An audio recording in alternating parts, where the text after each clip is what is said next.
écoutant Sylvie Joly à la radio, et puis je sais pas, je me suis aperçue que j'étais capable de faire des sketchs et que les gens riaient, donc je sais pas, c'est un métier qui me plaisait, actrice. Après, j'étais pas très précise dans ce que je voulais faire, mais le mot me plaisait, c'était actrice. Déjà, ce que je préfère, c'est la scène, c'est là où se fait la base de mon travail, et c'est mon plaisir, enfin, c'est mon centre, la scène. Après, j'aime beaucoup la radio, c'est vrai, parce que justement, on n'a pas besoin d'être maquillé, de faire attention à l'image comme à la télé.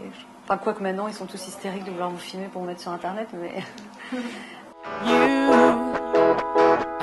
Je pense qu'il y a toujours eu dans mon humour un côté dire tout haut ce que les gens pensent tout bas. Après, un peu dire des vérités, en fait. Après, je trouve ça quand même assez compliqué de faire de l'humour sur la politique, surtout à la télé. Quand on parle en son propre nom, je trouve ça beaucoup plus dur. Même si je me cache derrière un personnage, mais je trouve ça, enfin, je sais pas, ça me pose des problèmes. De quel droit je dis ça, qui je suis. Non mais voilà, après à un moment on porte des jugements aussi sur des gens, on cherche des vannes, mais forcément on dit des vacheries. Oh, regarde, Agnès Fillon est là, c'est la cousine germaine de François. Bonsoir Agnès, j'ai adoré la dernière intervention de François. La croissance recule, mais nous avançons.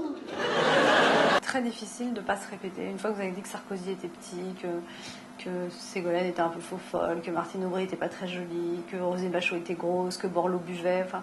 Non mais le problème c'est que voilà, on tombe dans des espèces de poncifs, mais pas que moi, hein, que Carla Bruni on n'entend rien quand elle chante, enfin... Non mais tout le monde fait ça, les guignols, les imitateurs. Là. Moi je ris, par exemple, j'ai une copine qui me raconte, qui vient de divorcer, qui me raconte les mecs qu'elle rencontre, ça me fait rire. Elle me fait rire. Je l'appelle et elle me fait rire. Elle. C'est une copine, mais c'est une de mes humoristes préférées parce qu'elle me fait beaucoup rire. J'ai une prof de gym qui se fout de ma gueule quand on fait de la gym, elle me fait rire aussi. Donc voilà, moi je ris plus, forcément, mais je pense que tous les humoristes c'est pareil. Je ris plus de choses de la vie que des humoristes, parce que les autres humoristes, quand je les regarde, je sais comment, enfin voilà, je connais le travail. Je pense que j'aurais aimé poser des questions aux gens. Je suis très curieuse et j'adore, les gens me racontent très facilement leur vie. Même quand je fais des canulars par téléphone, j'arrive à ce que des fois les gens me racontent des trucs absolument incroyables.